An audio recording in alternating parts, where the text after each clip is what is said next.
यीशु बेतानी में। इस कहानी में, इस घटना में सबसे मुख्य अहम बात क्या है पता है?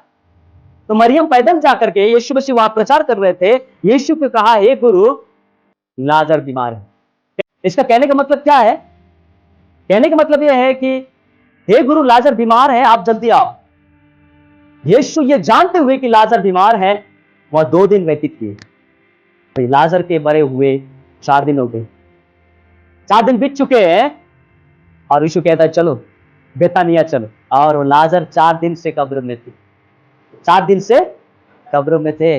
अब तो और मुश्किल है, अब तो और अनहोना है, अब तो और कोई उपाय नहीं है, क्योंकि उसके सारे पार्ट्स खराब हो चुके होंगे, गल चुके होंगे। 4 दिन कब्र में रहने के बाद में संभव है कि वो जिंदा हो सके। इसीलिए हर संभव को लोग भूल चुके थे, लोग एकदम निराश हो चुके थे कि अब कोई उपाय नहीं है, अब सब कुछ खत्म हो गया, हमारी परिस्थिति बिगड़ा हुआ है। और हमने परमेश्वर को सूचना दे दी प्रार्थना के दौरान, लेकिन परमेश्वर उसका उत्तर देने में देर कर रहा है।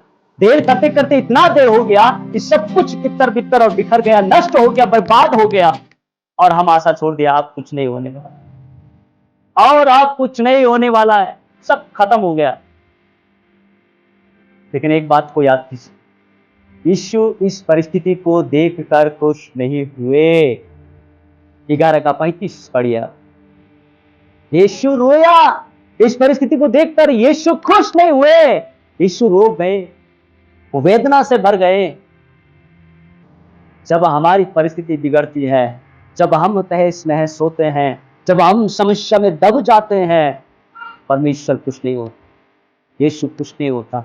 वो हमारी परिस्थिति देखकर खेदित होते हैं, दुखित होते हैं, और उसका सल्यूशन अचंभित रीति से करता है, वो आश्चर्य प्रकार से करता है। जब सब कुछ खत्म हो गया और आशा की एक किरण भी बाकी न रहा, यीशु बेतनिया पहुंचे। Wow, what a great faith! कितना बड़ा विश्वास है उसका। सोचिए, मैं अब भी जानती हूं कि यदि तू परमेश्वर से कुछ भी मांगेगा तो वो दे देगा। मैं जानती हूं यीशु, मैं जानती हूं। सब कुछ खत्म हो गया, सर्वनाश हो गया, कुछ उपाय नहीं है, फिर भी यीशु पर आशा लगाए हुए है। वो हमारा विश्वास होना चाहिए। तो माता के पास, यदि हम इतना तगड़ा विश्वास करते हैं, हम परमेश्वर को कार्य करने का अनुमति देते हैं। एक बार हम विश्वास के विश्लेषण को देखते हैं। इब्रानियों की पत्र 11वें अध्याय, उसका पहला पद। हालेलुया! विश्वास क्या है? विश्वास आशा की हुई वस्तुओं का निश्चय, जिस पर हम आशा क्या है उसका निश्चयता है, और अनदेखी वस्तुओं का प्रमाण है, जो हम आंखों से नहीं देख सकते, हम दिमाग से नहीं सोच सकते। लाजर 4 दिन कब्र के अंदर सड़ रहे थे।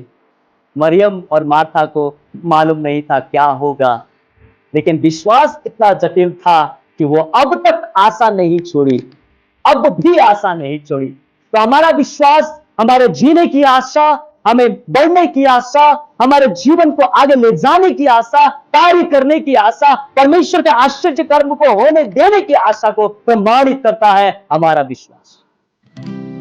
यदि आप विश्वास करते हो, अब यहां मार्था का विश्वास का जड़ देखो कितना मजबूत है। मरियम का विश्वास कैसा था? देखें 11:32। मार्था और मरियम दोनों बहन का यीशु के प्रति एक जैसा विश्वास। आज हमारा विश्वास, आपका विश्वास परमेश्वर के प्रति, प्रभु यीशु के प्रति एक जैसा है। ऐसा ग्रेट फेथ, ऐसा महान विश्वास हमें रखना चाहिए। यदि हमारा विश्वास इतना महान है तो चट्टान को चीरकर पानी देने वाला हमारा परमेश्वर है। तो मरियम और मार्था दोनों का एक जैसा विश्वास यहां पर हमें देखने को मिलता है, लेकिन दोनों में क्वालिटी थोड़ा सा डिफरेंस देखने को मिलता है। विश्वास एक जैसा है, मैं नहीं बोल रहा हूं एक है, नहीं बोल रहा हूं, समझने की कोशिश कीजिएगा, एक जैसा है, मगर दोनों में थोड़ा सा फर्क है। पहला फर्क, मार्था जो बोली कि तू यहां होता तो मेरे भाई नहीं मरता, मरियम ने भी वही बोली कि तू यहां होता तो मेरा भाई नहीं मरता। लेकिन दूसरा शब्द जो मार्था बोली वो मरियम नहीं बोली। मुझे विश्वास है यदि तू परमेश्वर से मांगेगा तो परमेश्वर तुझे देगा। यह बात मरियम नहीं कह सकी,